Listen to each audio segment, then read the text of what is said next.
आज हम आपके लिए परमेबिलिटी ऑफ सॉइल का नेक्स्ट चैप्टर डिस्कस कर रहे हैं, सॉइल मैकेनिक्स का। यहाँ पर हमारे 70 क्वेश्चन जो है इस वीडियो में डिस्कस करने वाले हैं। इसके बाद आप उसका मैराथन जो है वो मिल जाएगा कंप्लीट। जितने भी क्वेश्चन बनते हैं 400-500 के आसपास सॉइल मैकेनिक्स का भी आपको मिल जाएगा। तो देखिए, सबसे पहले हम इस क्वेश्चन को डिस्कस करते हैं। क्वेश्चन बोल रहा है कि compressible flow is defined as the flow in which. Compressible, एक कंप्रेसिबल होता है, एक इनकंप्रेसिबल होता है। ये तो हमारा आपको पता है कि फ्लूइड मैकेनिक्स में इसको लेकर बहुत ही क्वेश्चन जो है आपने डिस्कस किए हैं। तो बोला कि compressible flow is defined as the flow in which, उसमें क्या होता है भाई। तो कंप्रेसिबल जो होता है उसमें जो डेंसिटी होती है फ्लूइड की वो does not remain constant. Compress जो कंप्रेस हो जाता है यानी कि डेंसिटी जो रहेगी फ्लूइड की वो क्या रहेगी, रिमेन कांस्टेंट नहीं रहेगी। इट मींस कि वो चेंज हो जाएगी। ऑप्शन डी हमारा इस क्वेश्चन में आंसर बन जाएगा। एग्जाम में क्वेश्चन जो है एक और पूछा गया है इसी टाइप का क्वेश्चन जो है यहाँ पर कंप्रेसिबल है, एक इनकंप्रेसिबल जो होता है वहां से क्वेश्चन पूछा जाता है कि भाई इनकंप्रेसिबल जो होता है उसके लिए मैक नंबर जो होता है वो क्या होता है। मैक नंबर जो होता है वो इनकंप्रेसिबल फ्लो के लिए क्या होता है, तो वो 0.3 से कम होता है इनकंप्रेसिबल के लिए मैक नंबर। इस पॉइंट को भी आप अपने दिमाग में याद रखिए। नेक्स्ट क्वेश्चन हम यहाँ पे डिस्कस कर लेते हैं। क्वेश्चन देखिए, which among the following determined permeability of cohesionless soil. Cohesionless soil की जो परमेबिलिटी होती है उसको कौन डिफाइन कर सकता है। तो कोहेजनलेस सॉइल जो होता है उसकी परमेबिलिटी जो होती है इन सभी में से किसी के साथ नहीं मापी जाती है। ऑप्शन डी हमारा इस क्वेश्चन के लिए आंसर हो जाएगा। ये आपके लिए होमवर्क के लिए क्वेश्चन है, किसके द्वारा मापी जाती है ये आपको कमेंट बॉक्स में कमेंट करना है, क्योंकि एक बार हम इस क्वेश्चन को डिस्कस पहले भी कर चुके हैं। अगला क्वेश्चन देखिए, a flow net cannot be utilize for which of the following के लिए। फ्लो नेट जो होता है वो किसके लिए यूटिलाइज नहीं किया जा सकता है, ये हमें इस क्वेश्चन में बताना है। तो वो यूटिलाइज नहीं किया जा सकता है determination of density of soil layer. Density of soil जो लेयर होती है उसके लिए यूटिलाइज उपयोग नहीं किया जा सकता है। ऑप्शन डी हमारा इस क्वेश्चन के लिए आंसर बन जाएगा। अगला देखिए, the average velocity of flow that will takes place through the total cross sectional area of soil under unit hydraulic gradient is known as. उसको हम क्या बोलते हैं, coefficient of permeability. Option C answer हो जाएगा इस क्वेश्चन के लिए। अगला क्वेश्चन देखिए, which of the following is field test to determine hydraulic conductivity of soil. Hydraulic conductivity जो होती है वो पंपिंग आउट टेस्ट जो होता है इसके द्वारा ही आप पता कर सकते हैं। पंपिंग आउट टेस्ट ये जो होता है ये पानी से रिलेट करता है। ऑप्शन डी हमारा आंसर हो जाएगा इस क्वेश्चन के लिए। अगला देखिए, coefficient of permeability is denoted by. Coefficient of permeability is denoted by के। तो इसका जो यूनिट होता है वो सेंटीमीटर पर सेकंड होता है, ये भी आप याद रखिए। अगला देखिए, which of the following is least permeable. इन चारों में से जो लीस्ट परमेबल होता है वो कौन सा होता है। वेरी इंपॉर्टेंट क्वेश्चन है, लीस्ट परमेबल इज, क्या आंसर रहेगा इस क्वेश्चन के लिए। तो लीस्ट परमेबल जो होता है वो क्ले होती है, क्योंकि आपको पता है कि क्ले जो होती है उसके जो पार्टिकल होते हैं वो बहुत ही छोटे छोटे हैं, तो उस वजह से जो पानी होता है इजिली फ्लो नहीं कर सकता क्ले के अंदर। तो स्टिफ क्ले हमारा आंसर होगा इन सभी में से। ऑप्शन सी हमारा इस क्वेश्चन के लिए आंसर बन जाएगा। अगला क्वेश्चन देखिए, what will be the value of internal pressure coefficient for medium permeability के लिए। वही वैल्यू किसके लिए, इंटरनल प्रेशर जो होता है कोएफिशिएंट फॉर मीडियम परमेबिलिटी के लिए वो क्या होता है। जो मीडियम वाली होती है, मध्य वर्ग की जो होती है उसके लिए क्या होता है। वैल्यू जो होती है वो प्लस माइनस रहती है। तो यहाँ पर आपको कंफ्यूज नहीं होना है, थोड़ा सा जो है एग्जाम में आपको कुछ और तरीके से देखने को मिलेगा। ये क्वेश्चन अभी हाल ही में हमने जो है टॉप एक्सपेक्टेड जो क्वेश्चन की सीरीज चली हुई थी वहाँ पे डिस्कस किया था। तो इस क्वेश्चन के लिए हमारा आंसर प्लस माइनस 0.5 रहेगा मीडियम के केसेस में। मैंने आपको हाई केसेस जो होता है बहुत ही अधिक परमेबल जो होता है उसके केसेस में भी बताया था, प्लस माइनस 0.7 पी होता है परमेबिलिटी जो होती है। तो जो सामान्य होती है, स्टैंडर्ड जो होती है उसके लिए प्लस माइनस 0.2 होती है। तो ये मीडियम के लिए पूछा था, तो ये मीडियम के लिए आपको पता होना चाहिए। अगला क्वेश्चन देखिए, a clay in flocculated structure has. A clay in flocculated structure has, उसके पास क्या होता है, उसके पास होती है high permeability, high strength and low compressibility. Clay in, clay किसमें, फ्लोक्युएटेड स्ट्रक्चर जो होता है उसमें क्ले है तो उसके पास क्या होगी, हाई परमेबिलिटी होगी, हाई स्ट्रेंथ होगी, लेकिन क्या होगी, लो कंप्रेसिव स्ट्रेंथ होगी। जिसने अभी तक चैनल को सब्सक्राइब नहीं किया वो कर लीजिए, साथ में बेल आइकन को प्रेस भी कर लीजिए। अगला क्वेश्चन देखिए, फॉर सैचुरेटेड सॉइल, हमारा जो सॉइल है वो कैसा है, सैचुरेटेड है, गीला है। Coefficient of proportionality between the flow rate of water and the hydraulic head gradient is usually known as. उसको हम कोएफिशिएंट ऑफ परमेबिलिटी बोलते हैं, कोएफिशिएंट ऑफ परमेबिलिटी हम बोलेंगे। अगला देखिए, the law used in permeability test is. कौन सा लो होता है इन चारों में से जो कि परमेबिलिटी में यूज किया जाता है, कौन सा लो होता है। तो डार्सिस का जो लो होता है वो यूज किया जाता है परमेबिलिटी टेस्ट के लिए। अगला क्वेश्चन देखिए यहाँ पे, Dupuit theory is use to find out. वैसे डुप्लीट तो नहीं है, लेकिन डुप्लीट थ्योरी जो है वो यूज की जाती है, किसके लिए यूज की जाती है, तो वो यूज की जाती है कोएफिशिएंट परमेबिलिटी ऑफ सॉइल। इसके लिए डुप्लीट थ्योरी जो है वो यूज की जाती है। बी हमारा आंसर हो जाएगा इस क्वेश्चन के लिए। नेक्स्ट वन देखिए, magnitude of permeability of fine sand centimetre पर सेकंड में कितनी होगी। ये सारी वैल्यू सेंटीमीटर पर सेकंड में दी गई है। तो फाइन सैंड की बात करिए, मैग्नीट्यूड ऑफ परमेबिलिटी जो होती है वो 10 रेज टू पावर -2 से लेकर 10 रेज टू पावर -3 होती है। इट मीन्स कि डी हमारा आंसर हो जाएगा इस क्वेश्चन के लिए। अगला क्वेश्चन देखिए, एक grid obtain bye drawing a series of equipotential line and stream line. एक ग्रिड, एक जाल जो होता है जो आप ऑब्टेन कर सकते हैं by drawing a series of, by draw करके, किसको ड्रॉ करके, सीरीज ऑफ इक्विपोटेंशियल लाइन को ड्रॉ आप करेंगे एंड स्ट्रीम लाइन जो होती है उसको ड्रॉ करेंगे, तो जो जाल बनता है वो फ्लो नेट का जाल बनता है। ऑप्शन सी हमारा इस क्वेश्चन के आंसर हो जाएगा। अगला क्वेश्चन देखिए, the constant head permeameter is used to determine the permeability of. Constant head permeameter जो होता है उसको आप यूज करते हैं कोर्स ग्रेन सॉइल जो होती है उसकी परमेबिलिटी को पता लगाने के लिए। ऑप्शन बी हमारा आंसर हो जाएगा इस क्वेश्चन के लिए। अगला भी सेम इसी तरह का क्वेश्चन है कि कांस्टेंट हेड परमीमीटर जो होता है वो कोर्स ग्रेन सॉइल जो होती है उसकी परमेबिलिटी को फाइंड आउट करने के लिए की जाती है। अगला क्वेश्चन देखिए, which of the following material will have the least permeable. Least सबसे कम जो परमेबिलिटी होती है वो किसमें होती है, वो क्ले के पास होती है। लीस्ट परमेबल जो होता है वो क्ले होता है, लीस्ट परमेबल। मैंने आपको अभी पीछे बताया था कि भाई क्यों होता है, क्योंकि इसके पार्टिकल जो होते हैं बहुत ही छोटे छोटे होते हैं। अब permeability of following is very low, तो ये भी क्ले ही होगा हमारा answer. B answer, A answer, sorry यहाँ पे वैसे दिखा तो बी रहा है लेकिन ऑप्शन में लिखा ए है। अगले देखिए, in soil mechanics the law of flow of water through soil was first study bye. भाई सॉइल मैकेनिक्स में एक लॉ है जिसमें ये कहता है कि भाई जो पानी है वो सॉइल के थ्रू फ्लो करता है, फर्स्ट स्टडी बाय किसके द्वारा बताया गया था, स्टडी बाय किसके द्वारा बताया गया था, कोलंबम या फिर न्यूटन, डार्सी या फिर रैंकाइन, किसने बताया था, तो डार्सी ने बताया। तो ऑप्शन सी हमारा इस क्वेश्चन के लिए आंसर बन जाएगा। अब क्वेश्चन देखिए, which of the following soil have highest permeability, इम्परमेबिलिटी। इम्परमेबिलिटी यानी कि सॉइल जो है फ्लो नहीं कर सकता है, तो हाईएस्ट इन चारों में से सबसे ज्यादा जो होती है वो किसके पास होती है। हाईएस्ट इम्परमेबिलिटी का मीनिंग है कि भाई लीस्ट जो परमेबिलिटी होती है वो किसमें होती है, लीस्ट परमेबिलिटी यानी कि पानी इजीली इनमें से उसमें फ्लो नहीं कर सकता। सबसे ज्यादा तो इसमें होगी कॉवल पार्टिकल, फिर कोर्स में होगी, फिर फाइन में होगी, फिर उसके साथ लास्ट में इसके पास होगी, यानी कि इम्परमेबल जो है वो इसमें होगी। डी हमारा इस क्वेश्चन के लिए आंसर बन जाएगा। अब अगला क्वेश्चन देखिए यहाँ पे, what will happen to the permeability of soil mass if air is interacted in the its voids. उसके बॉयड्स में अगर हवा चल जाए तो क्या होगा परमेबिलिटी ऑफ सॉइल मास के साथ, इंक्रीज होगी, बढ़ेगी, या फिर क्या होगा उसके साथ। ये क्वेश्चन बहुत ही ज़्यादा इंपॉर्टेंट है एग्जाम के पॉइंट ऑफ व्यू से। अगर आपने चैनल को सब्सक्राइब नहीं किया तो कर लीजिए। तो भाई देखिए, जो परमेबिलिटी होगी, जितना ज़्यादा आपके पार्टिकल का साइज होगा उतना ज़्यादा आपकी परमेबिलिटी होगी। जितना छोटा आपका बॉइड जो होते हैं, सॉरी जो पार्टिकल होता है उसका साइज जितना छोटा होगा उतनी कम उसकी परमेबिलिटी होती है। जैसे कि क्ले में कितनी सबसे कम क्या होती है, परमेबिलिटी होती है। अगर हमारे सोइल के मास के अंदर हवा चली जाएगी तो जो पार्टिकल होगा सोइल का उसका साइज छोटा हो जाएगा, उस वजह से हमारी जो परमेबिलिटी होगी वो कम हो जाएगी। ऑप्शन बी हमारा इस क्वेश्चन में आंसर बन जाएगा। अगला क्वेश्चन है कि Darcy's law is valid for. Darcy's law जो होता है वो किसके लिए वैलिड होता है, फाइन सॉइल के लिए, जो फाइन ग्रेन सैंड होता है उसके लिए वैलिड होता है। अब अगला क्वेश्चन देखिए, Darcy's law is not valid for flow in.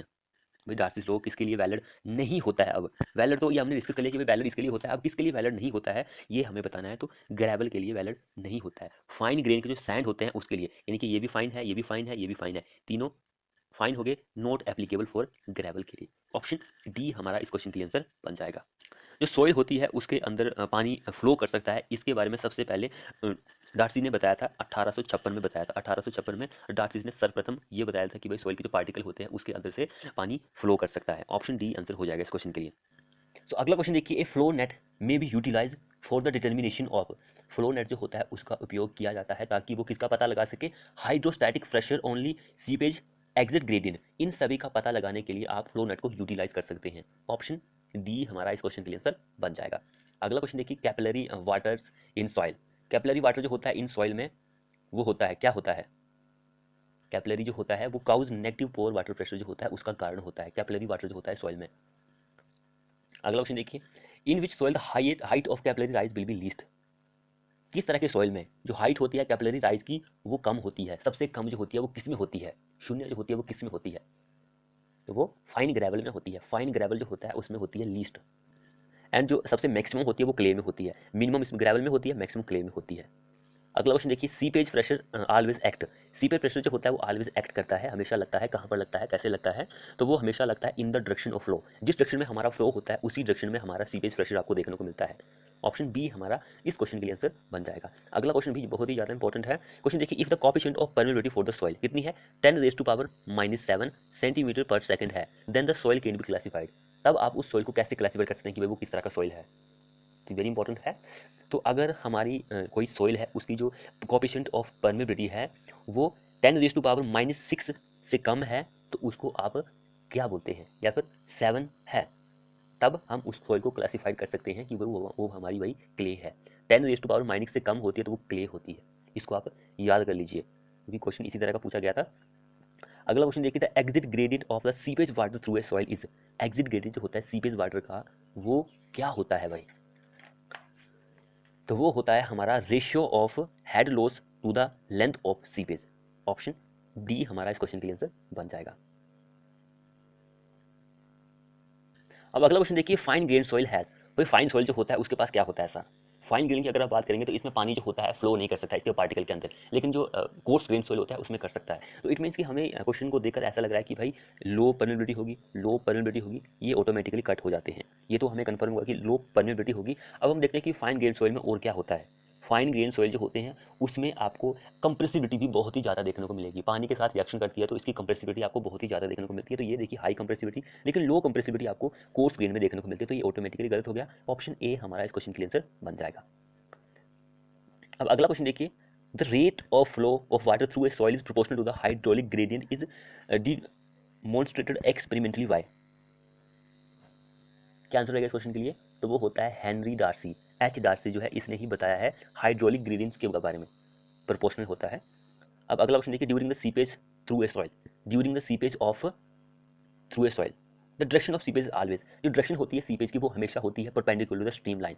Stream line जो होती है उसके परपेंडिकुलर होती है सीपेज की डायरेक्शन जो होती है। ऑप्शन बी, सॉरी ये बी ऑप्शन नहीं होगा, ऑप्शन ये होगा, परपेंडिकुलर टू इक्को पोटेंशियल लाइन के बराबर होती है। परपेंडिकुलर टू इक्को पोटेंशियल लाइन के बराबर होती है। बी हमारा आंसर होगा इस क्वेश्चन के लिए। अगला क्वेश्चन देखिए, the property of soil which permit water to percolate through it is called. उसको हम परमेएबिलिटी बोलते हैं। एक ऐसा सॉइल जो सॉइल को पानी को परमिशन देता है ताकि वो उसके अंदर से फ्लो कर सके, उसको हम परमेएबिलिटी बोलते हैं। अगला क्वेश्चन भी कुछ इसी तरह का ही देखने को मिलेगा, which property of soil permit the seepage of water through it's interconnecting voids. Voids के थ्रू, उसको भी हम परमेबिलिटी बोलते हैं।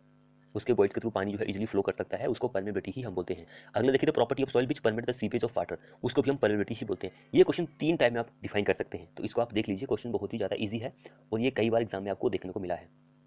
अब नेक्स्ट हम यहाँ पे क्वेश्चन देखते हैं। अगला क्वेश्चन देखिए, the coefficient of permeability increase when. Coefficient of permeability जो होती है वो बढ़ेगी व्हेन, क्या होगा? विस्कोसिटी ऑफ फ्लूइड वो कम होगी तब हमारी ये बढ़ेगी। इसको आप याद कर लीजिए, वेरी इंपॉर्टेंट क्वेश्चन है। लेकिन एक और केस आता है जब हमारा कोएफिशिएंट ऑफ परमेबिलिटी जो होती है, टेम्परेचर बढ़ेगा तो क्या होगा? कोएफिशिएंट ऑफ परमेबिलिटी जो होगी, टेम्परेचर बढ़ने के साथ जो विस्कोसिटी होती है वो कम हो जाती है, लेकिन ये जो होती है ये बढ़ती है। सो ऑप्शन बी हमारा आंसर हो जाएगा इस क्वेश्चन के लिए। तो अगला क्वेश्चन देखिए, coefficient of permeability of soil. अभी मैंने पीछे आपको बताया कि टेम्परेचर बढ़ेगा तो ये भी बढ़ेगी, टेम्परेचर बढ़ेगा तो ये भी बढ़ेगी। तो it does not depends upon temperature, does not depend upon. तो मैंने आपको बताया टेम्परेचर बढ़ेगा तो ये बढ़ेगा, लेकिन विस्कोसिटी जो होती है वो कम होती है अगर टेम्परेचर बढ़ता है, विस्कोसिटी। तो ये पिछले क्वेश्चन में भी बताया, तो ऑप्शन ए हमारा इस क्वेश्चन के लिए आंसर बन जाएगा। अगला क्वेश्चन देखिए, the statement that fluid viscosity of the flow through a porous medium is directly related to hydraulic gradient is known as। उसको हम, ये स्टेटमेंट जो है डार्सी ने दी थी। ऑप्शन डी हमारा इस क्वेश्चन के आंसर हो जाएगा। ये स्टेटमेंट डार्सी के द्वारा प्रोवाइड की गई है। अगला क्वेश्चन देखिए, the spacing of drain to leave water lower land is directly proportional to. उसको हम क्या बोलते हैं? Coefficient of permeability of the soil to be drain. तो डी हमारा इस क्वेश्चन के लिए आंसर बन जाएगा। स्पेसिंग जो होती है ट्रायल ड्रेन की, ताकि जो वाटर लोअर लैंड होता है उसमें पानी को रिलीव करना है तो वो डायरेक्टली प्रोपोर्शनल होता है जो कोएफिशिएंट ऑफ परमेबिलिटी होती है of the soil to be drain. अगला क्वेश्चन देखिए, which of the following is not indirect method of estimating the permeability of soil in field. Field जो खेत होता है वहां पर आपको नॉट इनडायरेक्ट मेथड जो है एस्टिमेट करने का परमेबिलिटी ऑफ सॉइल का, कौन सा इनडायरेक्ट मेथड नहीं है फील्ड के लिए? तो वो पंपिंग आउट मेथड जो होता है वो फील्ड का मेथड नहीं है। इसके अलावा तीनों हो सकते हैं। अगला क्वेश्चन देखिए, the flow through media Darcy law is applicable when Reynolds number is. Reynolds number जो होता है कितना होता है तब?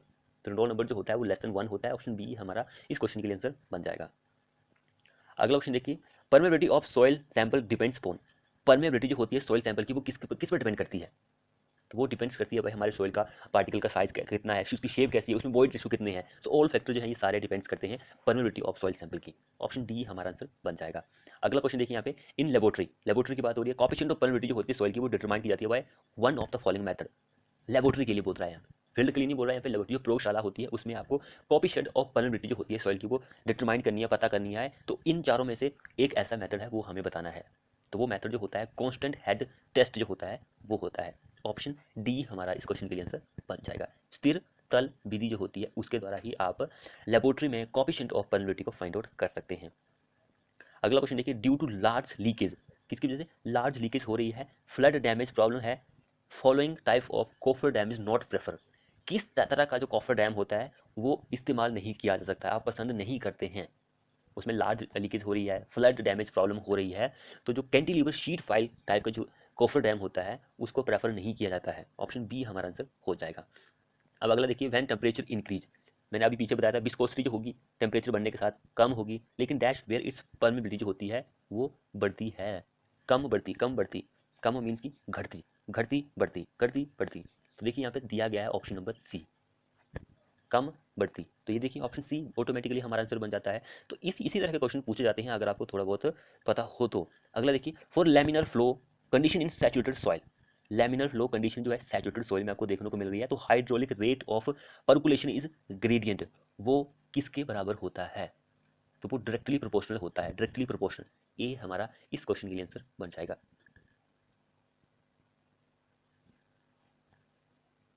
बस यहाँ पे थोड़ा सा क्वेश्चन जो है मिसिंग है मेरे हिसाब से। हाँ, क्वेश्चन जो है इस तरह का होना था, for a laminar flow condition in saturated flow, फिर ये द हाइड्रोलिक ये नहीं होना था, the rate of percolation is dash the hydraulic gradient, dash the hydraulic gradient यहाँ पर आना था, तो डैश यानी कि directly proportional to the hydraulic gradient हमारा इसी तरह से आंसर होना था। ऑप्शन ए हमारा इस क्वेश्चन का आंसर बन जाएगा। अगला क्वेश्चन देखिए, if pressure due to submerge weight of soil is equal to seepage pressure, effective pressure जो होगा वो क्या होगा, इफेक्टिव प्रेशर जो होता है वो जीरो हो जाता है, शून्य हो जाएगा। अगला देखिए, the average velocity of flow that will takes place through the total cross sectional area of soil under unity hydraulic gradient is known as, उसको हम कोएफिशिएंट ऑफ परमेबिलिटी बोलते हैं, कोएफिशिएंट ऑफ परमेबिलिटी हम उसको बोलेंगे। अगला क्वेश्चन देखिए, physical properties which influence permeability, physical property जो किसको बढ़ाता है भाई, प्रभावित करता है, परमेबिलिटी जो होती है उस पर थोड़ा बहुत इन्फ्लुएंस डालता है, प्रभाव डालता है, तो वो कौन सी है physical property, viscosity, unit weight, या दोनों, या फिर इनमें दोनों में से कोई नहीं, वो कौन सी है, कौन सी है भाई, तो वो ये दोनों ही है फिजिकल प्रॉपर्टी। ऑप्शन सी हमारा इस क्वेश्चन के लिए आंसर बन जाएगा। ये दोनों क्या है, फिजिकल प्रॉपर्टी जो परमेबिलिटी को प्रभावित करती है, विस्कोसिटी भी करती है, उसका यूनिट वेट भी करता है, दोनों करते हैं। अगला क्वेश्चन देखिए, time require to full dissipation of pore water pressure will depends upon, किस पर डिपेंड करेगा, will depends upon both of the above, इन दोनों पर डिपेंड करता है, thickness of soil sample, coefficient इस पर, तो सी हमारा इस क्वेश्चन के लिए आंसर बन जाएगा। अगला क्वेश्चन देखिए, if the permeability of soil is 0.8 mm पर second, then the type of soil, भाई किस तरह का सॉइल होता है वो, अगर जो परमेबिलिटी है किसी सॉइल की 0.8 mm है तो वो किस तरह का सॉइल होगा। ये क्वेश्चन जो है एचपीजेई में, एसएससी में कई बार पूछा गया है, तो वो क्या होता है, वो सैंड होता है, उसको आप सैंड बोलते हैं। अगला क्वेश्चन देखिए, an overall value of coefficient of permeability of soil deposit for a large area may be determined by, large area के लिए जो पंपिंग आउट टेस्ट जो होता है उसके द्वारा ही आप डिटरमाइन कर सकते हैं ओवरऑल वैल्यू जो होती है coefficient of permeability of soil deposit की, लार्ज एरिया के लिए पंपिंग आउट टेस्ट से आप डिटरमाइन कर सकते हैं। अगला क्वेश्चन देखिए, which of the following statement is correct, अब यहाँ पे 4 स्टेटमेंट दी गई है, कौन सी सही है हमें ये बताना है, 4 स्टेटमेंट यहाँ पे दी गई है, हमें बताना है कि भाई कौन सी सही है, तो ऑप्शन डी जो है बिल्कुल सही है। Greater the unit wait smaller permeability, greater यानी कि ज्यादा यूनिट वेट है तो परमेबिलिटी जो होगी वो कम होती है।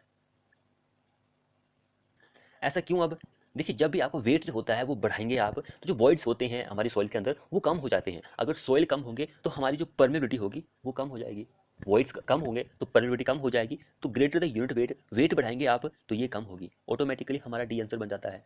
अगला क्वेश्चन देखिए, the permeability of cohesive soil is best determined by using, permeability जो होती है कोहेसिव सॉइल कौन से होते हैं, क्ले होता है हमारे पास, सिल्ट होती है, फाइन सॉइल जो होता है उसकी आपको परमेबिलिटी फाइंड आउट करनी है, तो आप किसके द्वारा फाइंड आउट कर सकते हैं, तो फॉलिंग हेड परमेमीटर जो होता है इसके द्वारा आप फाइन ग्रेन सॉइल जो होती है उसकी परमेबिलिटी को फाइंड आउट किया जा सकता है।